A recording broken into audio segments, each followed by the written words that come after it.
Gue banyak banget dapat pertanyaan dari kalian. Kok kalau gue punya uang 3 juta, punya uang 5 juta, punya uang 10 juta, itu bagusnya investasi di mana sih sebenarnya? Banyak banget pertanyaan dari kalian tuh anak-anak yang biasa mungkin masih SMA, baru lulus atau bahkan baru kuliah. Di sini daripada gue ngasih tahu kalian ya 2 juta taruh sini, 3 juta taruh sini, ya pecah-pecah sini, reksadana, saham, kripto dan lain-lain. Mendingan gue langsung kasih tahu aja. Kesalahan terbesar investasi gue waktu awal gue ibaratnya masih meraba-raba investasi ya di umur 18 tahun. Jadi buat kalian yang baru kenal gue tuh udah bisnis udah lama, investasi udah lama dari umur 15 tahun. Jadi kurang lebih udah 7-8 tahun sekarang di dunia capital market. Nah dari sana gue banyak banget belajar dan di sini gue mau sharing kesalahan gue yang menurut gue itu paling fatal. Dan gue harap kalau gue bisa balik waktu ya.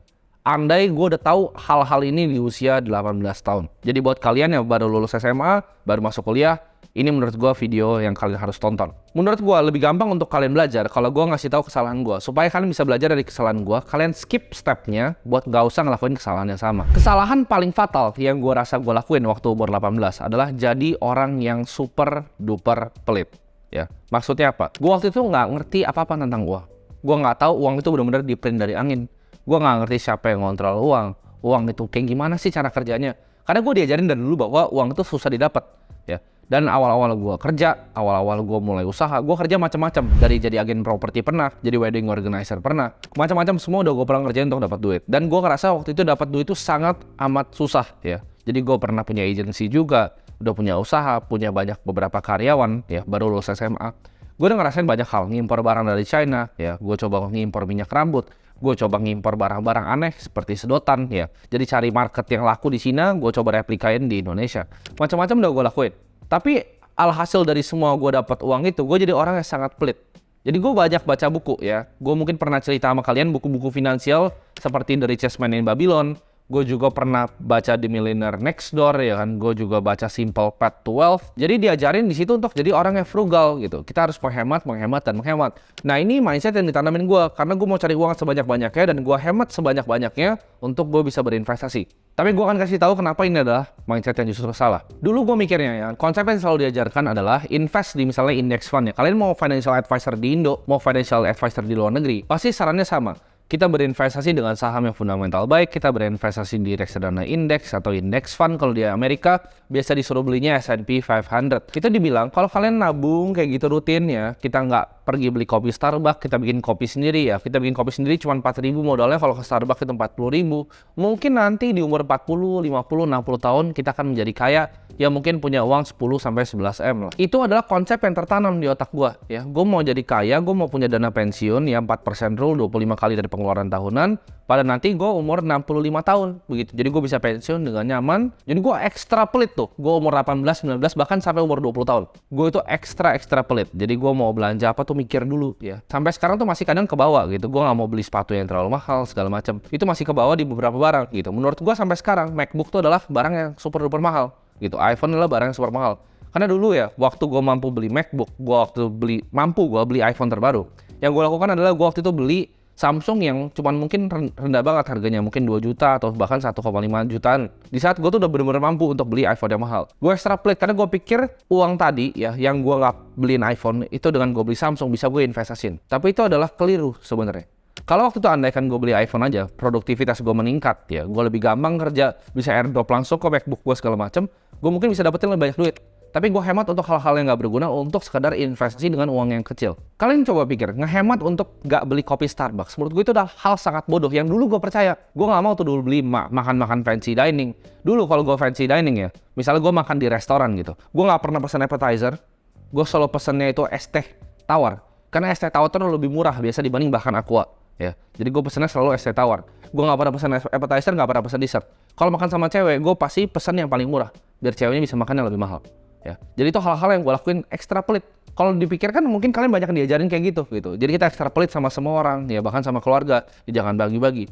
Itu adalah mindset yang gue punya. Ini gue kasih tau kalian, kalau ada financial advisor yang saranin kalian untuk gak beli kopi Starbucks, itu orang bodoh. Dan gue juga dulu orang bodoh. Jadi jangan dengerin kalau dibilang, oh kalau harus menghemat seperti ini. Hidup tuh gak semuanya seperti itu. Kesalahan gue adalah gue dengerin semua orang. Jadi gue baca bukunya Millionaire Fastlane, gue baca tadi yang Simple Path to Wealth, gue baca Psychology of Money, gue baca semua buku-buku. Gue dengerin semua orang. Jadi gue gak punya sistem filtrasi di dalam otak gue. Jadi contoh nih, misalnya di investasi. Si A bilangnya, Ray Dalio misalnya bilangnya diversifikasi. Warren Buffett, si B bilangnya, oh kita harus konsentrasi portofolio kita. Ada yang bilang diversifikasi, tebar banyak, biar kalau satu jatuh tuh nggak kenapa-napa. Ada yang bilang semua konsentrasiin di single class asset. Ini gue dengerin yang mana nih? Dua-duanya menurut gue panutan gitu. Nah, gue nggak punya sistemnya untuk ngejudge gue harus dengerin yang mana. Sama kayak tadi, ada yang saranin gue, oh jangan beli kopi Starbucks. Tapi ada yang bilang beli kopi Starbucks aja bikin lebih banyak duit lagi. Gue ketemu ya salah satu sistem yang menurut gue gampang untuk diaplikasikan dalam mendengar saran orang. Karena kalau kalian masih muda ya, apalagi kalian yang mungkin nonton video ini, gue yakin kalian tuh teman-teman semua itu mau ngembangin diri kalian, mau jadi orang yang lebih baik dengan nonton-nonton video seperti ini. Gue yakin gak cuma gue yang kalian akan tonton beberapa orang yang lain. Nah, tapi gimana caranya kita punya sistem filtrasi untuk dengar mana yang bullshit, mana yang bener? Caranya yang gue praktekkan dalam kehidupan gue sekarang adalah sebenarnya super simple. Jawabannya apa? Kalau misalnya ya hidup orang itu adalah hidup yang gue mau, gue dengerin. Tapi kalau hidup orang itu gue nggak mau, gue nggak dengerin. Simple banget kan? Jadi kalau misalnya kayak ada yang bikin buku nih, ya, atau misalnya ada yang ngajarin tentang reksadana, oke kita financial freedom, terus lo lihat hidupnya, ya, lo pikir-pikir baik-baik, apakah hidup yang gue mau seperti dia atau tidak? Kalau jawabannya tidak, nggak usah dengerin dia, nggak usah dengerin financial advisor itu. Kalau misalnya dia ngasih tau, oh kita begini ya, misalnya kita pakai asuransi yang ini, kita pakai reksadana ini, tapi kalau lihat hidupnya, oh kayaknya gue nggak mau deh hidup cuman kayak gitu, jangan dengerin. Tapi kalau kalian lihat, oh ini orang hidupnya gue mau mimik deh, kayaknya dia cocok nih, dia apa yang dia omongin sama yang dia lakukan sama, ya udah dengerin orangnya ini. Jadi simple ya. Apakah hidup orang itu adalah hidup yang kalian mau? Makanya kalau gue baca buku, yang gue pertama lihat itu adalah autornya atau penulisnya. Penulisnya itu siapa? Jangan buku ngajarin cara jadi kaya tapi orangnya nggak kaya. Bukunya ngajarin sukses tapi dia sehari-hari naik nisanjuk gitu. Gue nggak mau dengerin karena gue nggak mau hidup seperti dia. Ya ini balik lagi ke masing-masing ya. Jangan samain yang apa yang gue mau sama apa yang kalian mau. Kalau misalnya hidupnya itu santai-santai gitu, ya mungkin bisa pensiun umur 60, mungkin begitu umur 45 gitu bisa beli BMW, naik juga udah agak susah gitu kan, mau ngebut nggak bisa. Itu hidup yang kalian mau ya go ahead, tapi itu bukan hidup yang gue mau. Setelah gue decide gue mau belajar dari orang-orang yang gue mau contek hidupnya, hidup gue berubah.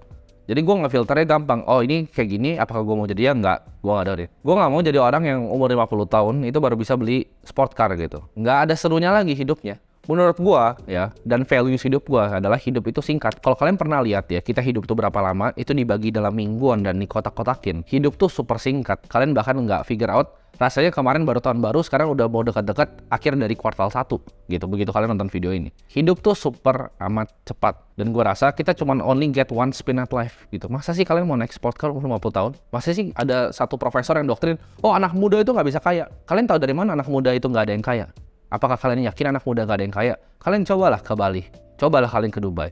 Kalian buka pikiran kalian, mindset kalian, it's possible gitu. Ada anak muda yang bikin uang dari kripto itu lebih banyak dibanding yang kalian bisa mimpikan. Bahkan dengan umurnya lebih muda dari gua. Mereka di Bali santai-santai trading dari Bali. Ada juga orang-orang kaya di Dubai yang kayak gitu. Dengan kekayaan yang kalian bahkan nggak bisa bayangin. Jadi kalian tinggal pilih, kalian mau menjadi hidup yang investasi yang berhemat itu ya, dengan misalnya punya gaji 10 juta, coba sisihin cuma 4 juta, 5 juta ya, investasi di reksadana 7-8%, oke lah ya, kita benchmark return 7-8%, ya mungkin by umur 50 tahun kalian bisa pensiun cukup enak. Tapi apakah itu hidup yang kalian mau? 50 pensiun terus ngapain? Terus kalian di pantai gitu, santai-santai. Buat gue pensiun nggak ada, pensiun tuh mitos. Orang-orang yang gue mau contek hidupnya itu nggak ada yang pensiun. Kalian cari orang yang 60 tahun, yang misalnya punya aset management, dia punya fund, itu mereka masih kerja, masih seru, masih cari hal-hal baru. Gue sih nggak pernah mau punya pensiun gitu.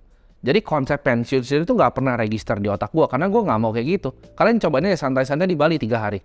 Bosan juga gitu, kalian di pantai santai-santai bosan juga di beach club. Orang-orang yang ngajarin kalian kayak gitu adalah orang-orang yang punya hidupnya average, rata-rata. Gue yakin kalian nonton ini kalian nggak mau jadi orang yang rata-rata. Gue nggak mau jadi orang average, yang cuman mungkin ya liburan tuh gue harus ngitung-ngitung budget segala macam. Gue nggak mau jadi orang kayak gitu. Gue mau kalau gue liburan hari ini, besok gue mau pergi, gue pergi besok. Gue mau makan di restoran ini, gue bisa makan di restoran ini. Gue mau beli mobil ini, gue bisa beli mobil ini. Gitu. Gue nggak mau lakuin hal itu di umur 60 tahun.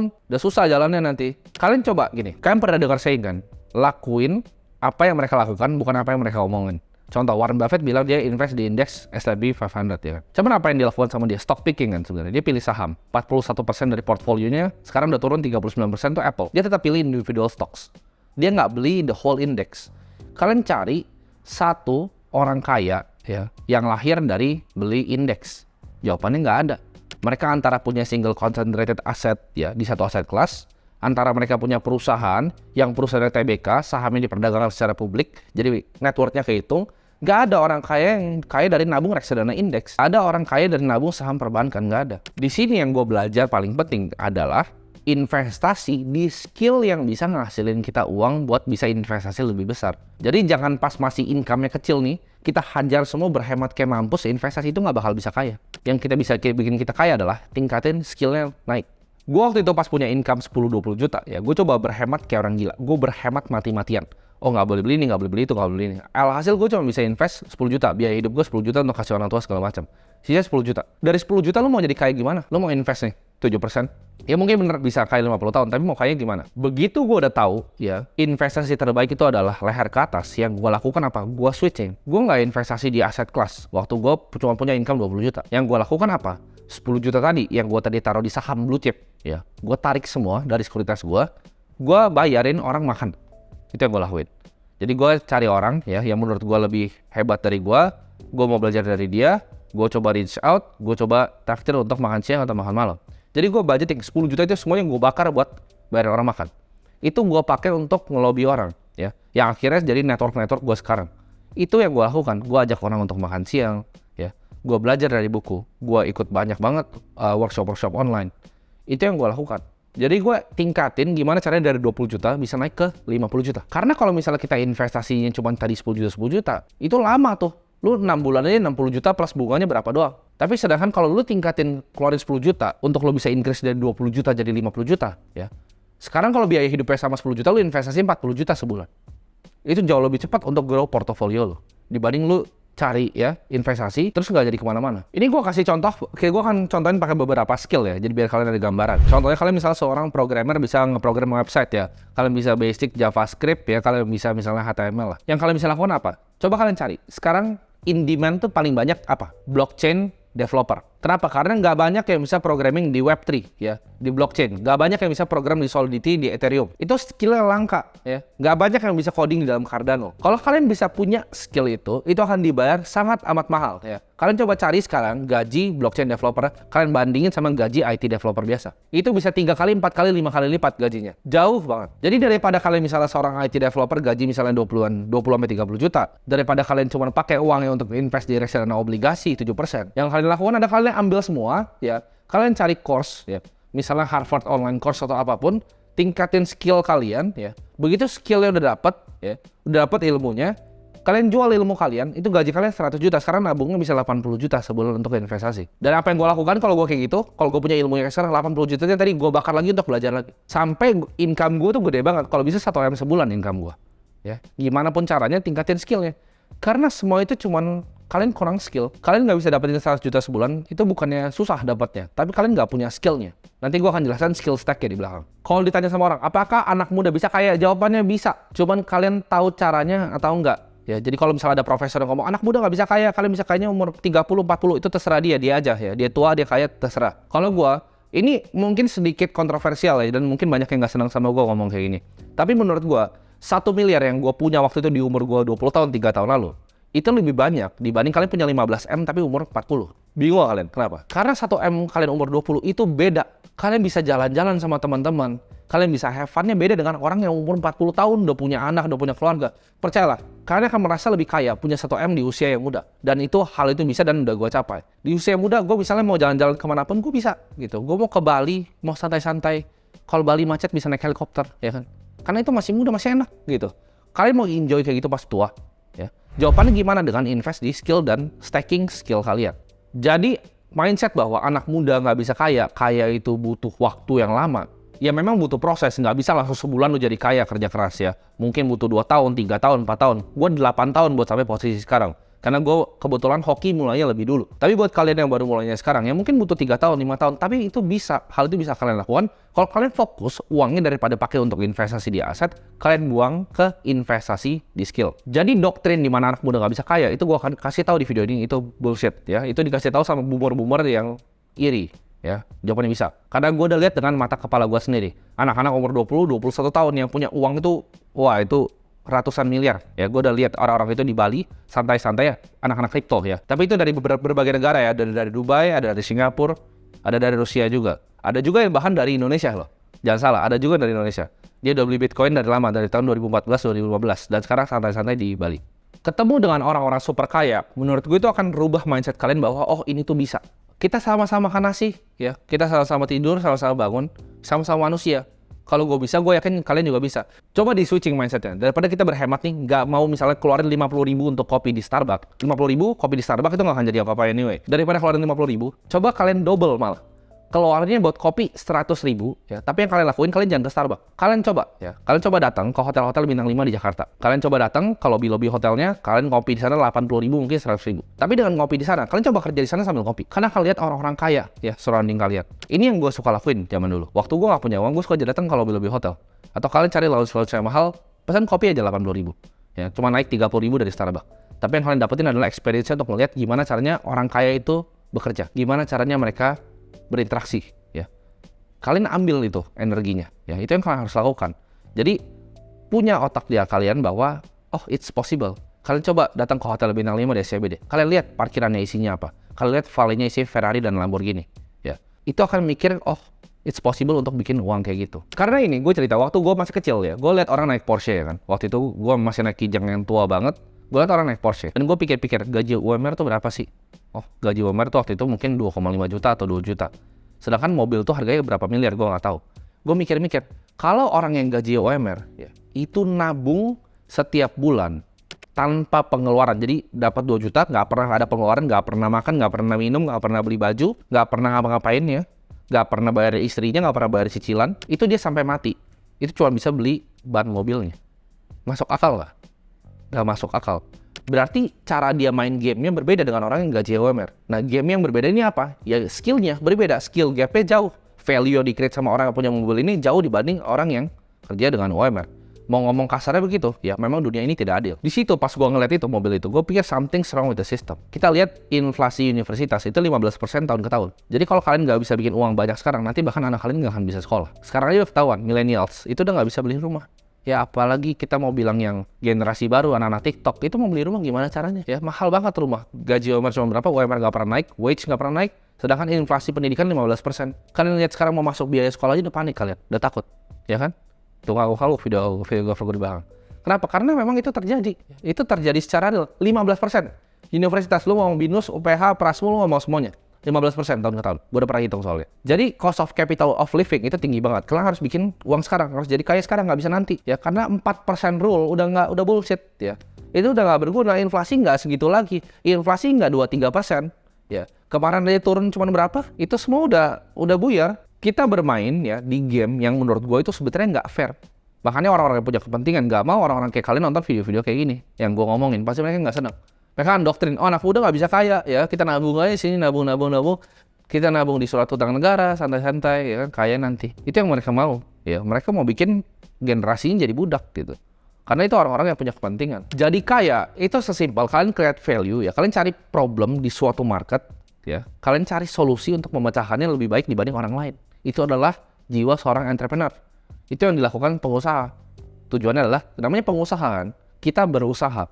Kita berusaha untuk apa? Untuk memecahkan sebuah solusi di masyarakat. Makin besar masalah yang kita selesaikan, makin besar uang yang kita akan dapatkan. Ini gue akan jelasin ya, gimana caranya kalian tingkatin skill ini. Karena tadi gue ketawa tuh liat editor gue di belakang, jadi gue akan jelasin juga sekalian biar dia dapat gambaran gitu. Gimana caranya ningkatin uang. Pertama, lu misalnya videographer, ya level paling rendah, lu cuma pegang video. Lu pasti akan cuma digaji. Ya. Lu mau naikinnya gimana? Oke, gue mau jadi editor. Jadi bisa nyambi tuh videographer sama editor. Begitu tuh jadi satu, gajinya pasti naik ya. Yang bisa video, yang bisa pegang kamera sama bisa ngedit, ya itu gajinya pasti lebih tinggi dibanding yang cuma pegang kamera, itu udah pasti. Nah, dia bisa pegang video, ya bisa pegang kamera, bisa ngedit juga, plus dia ngerti social media. Oh, thumbnailnya bagusan gini, oh title-nya bagus gini, itu pasti naik lagi tuh gajinya. Karena level udah di atas, udah mulai mikir tuh. Oh, social media game tuh gimana? Bikin video yang laku tuh seperti apa? Akhirnya dia jadi apa? Jadi konten strategis. Dia jadi punya skill apa? Ya, pertama konten strategis, punya skill social media, punya skill copywriting untuk nulis title yang menarik, untuk nulis thumbnail yang menarik. Jadi skillnya udah banyak tuh. Bisa videografi, bisa editing, social media, konten strategis, sama copywriting. Udah 5. Nah, ini bisa ditambahin lagi, bisa. Karena skill tuh bisa ditumpuk. Jadi jangan kira skill tuh linear, skill tuh bisa ditumpuk ke atas. Next skillnya apa lagi? Ya, dia bisa scripting, dia ngerti materi yang disampaikan sama orang yang dia rekam. Dia bisa bikin skripnya sendiri tanpa disuruh. Itu udah pasti gajinya udah mahal banget. Itu udah mungkin 4-5 kali dari gaji sekarang. Cuman nambahin skillnya. Bedanya orang apa yang nggak bisa dapat duit? Itu orangnya malas aja, malas belajar. Jadi kalau skillnya kalian tambahin tuh udah 6, bisa scripting lagi. Udah lengkap tuh, udah full paket. Nah kalian bayangin, itu dia udah punya skill hole tuh untuk bikin sebuah video YouTube ya, dari videografi sampai bisa scripting. Gimana caranya upin ke next level lagi? Oh dia belajar misalnya lebih ekstrim, dia belajar tentang marketing overview, dia belajar tentang caranya branding tuh gimana, cara personal brand sebuah orang tuh gimana. Terus dia naikin lagi skillnya, oh dia mau belajar tentang leadership, gimana caranya ngurus editor-editor di bawahnya, gimana caranya ngurus sebuah tim, bikin tim ini jadi bagus, tim marketing, tim konten, tim strategis. Next thing you know, dia jadi CMO, Chief Marketing Officer, jadi direktur. Dengan apa? Dengan ningkatin skill yang dari videographer tadi cuma pegang kamera, tingkatin skill sesuai urutan yang gue bilang. Lu bisa jadi direktur marketing. Itu contoh di videografi. Contoh lagi ya, ini gue contoh skill yang lain. Misal kalian awal iseng-iseng invest crypto, trading crypto, awal-awal nggak jelas gitu kan. Belajar kalian gimana caranya lebih dalam. Kalian belajar gimana caranya research token, cara koin, tokenomics itu kerjanya gimana. Kalian bisa jadi advisor di sebuah project. Itu gajinya langsung eksponensial. Mau naik lagi, kalian bisa jadi hedge fund analis di fund crypto. Itu lebih gede dibanding fund manager reksadana saham manapun di Indonesia gajinya. Gue kasih tau. Kalau kalian bisa jadi fund manager di hedge fund crypto luar negeri. Adakah yang remote? Ada. Banyak orang yang bisa kerja kayak gitu. Karena apa? Skill gap. Ya, kalian nggak punya skillnya. Kenapa nggak punya uang? Kalian nggak punya skillnya. Terus lu mau investasi dengan uang cuma 5 juta, 6 juta? Mau kapan jadi kayanya? Kalian tingkatin dulu skillnya tadi. Kalau jadi direktur marketing gaji 100 juta. 80 juta, 90 juta. Investnya bisa banyak kan? Cuman dengan nge-stack skill on top of each other. Ya ditumpuk aja terus skillnya. Ini gue akan kasih tahu blueprint gimana caranya kalian bisa jadi kaya dengan skill apa yang harus kalian punya. Satu, ya skill jualan. Lu harus jago jual barang, jadi sales. Ya kalau mau jadi kaya, kalian harus bisa jual barang kalian. Kedua, skill untuk nge-build. Ya, skill building. Kalian bisa bikin produk, bisa bikin jasa atau service yang orang mau. Produk atau jasa terserah kalian pilih. Bisa bikin offering ya, bisa bikin produk intinya. Dan yang terakhir, skill untuk jadi sebuah leader atau leadership. Kalau 3 ini kalian gabungin nih, kelar. Ya bisa jualan, bisa bikin produk, bisa punya skill leadership. Mungkin ada yang nanya, oh buat apa leadership kan 2 aja bisa? Iya 2 bisa kaya. Tapi kalau bisa 3 ini mantap banget. Kenapa? Karena dengan leadership, lo bisa memotivasi orang, bisa dorong orang untuk ngelakuin yang 1 dan 2. Ya, jadi lo jadi di belakangnya. Lo bisa ngatur orang untuk 1, lo jualan, lo bikin produk. Jadi bahkan udah bukan lo lagi yang ngurus ya. Jadi ini skill yang paling penting sebenarnya leadership ini. Lo punya 3 skill yang pasti matang. Kayak tadi dari videographer bisa ngerti branding, leadership, jadi direktur keuangan. Ya kayak tadi gue bilang, videographer dari awal, dari videographer sampai ujung ya, itu leadership, lo bisa jadi direktur marketing. Jadi inti dari video ini adalah create big income fast. Create income yang besar fast dengan stacking skill kalian on top of each other. Butuh proses untuk gain skillnya. Tapi setiap hari kalian ngapain coba? Scrolling TikTok, main game nggak jelas hidupnya. Ya. Setiap hari yang kalian lakukan, kalau belum punya skillnya, asah skillnya sampai kalian jadi orang gitu. Masa kalian mau sih hidup kalian biasa-biasa aja ya? Gue sih nggak pernah mau hidup yang average.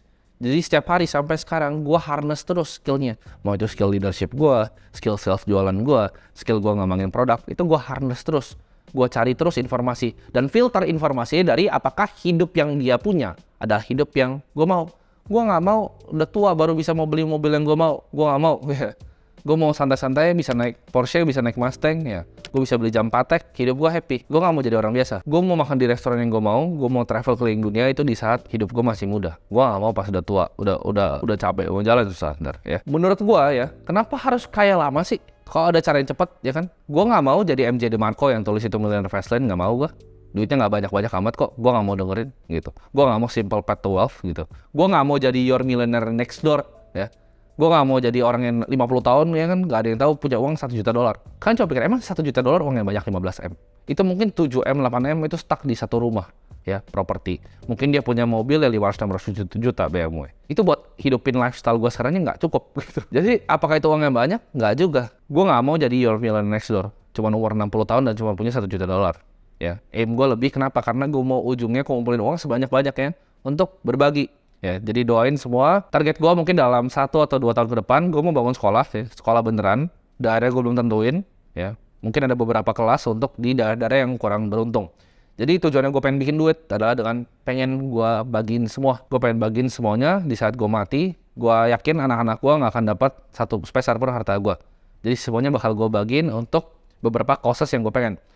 Satu-satunya misi gue adalah edukasi. Kenapa edukasi? Karena menurut gue edukasi adalah scam, ya.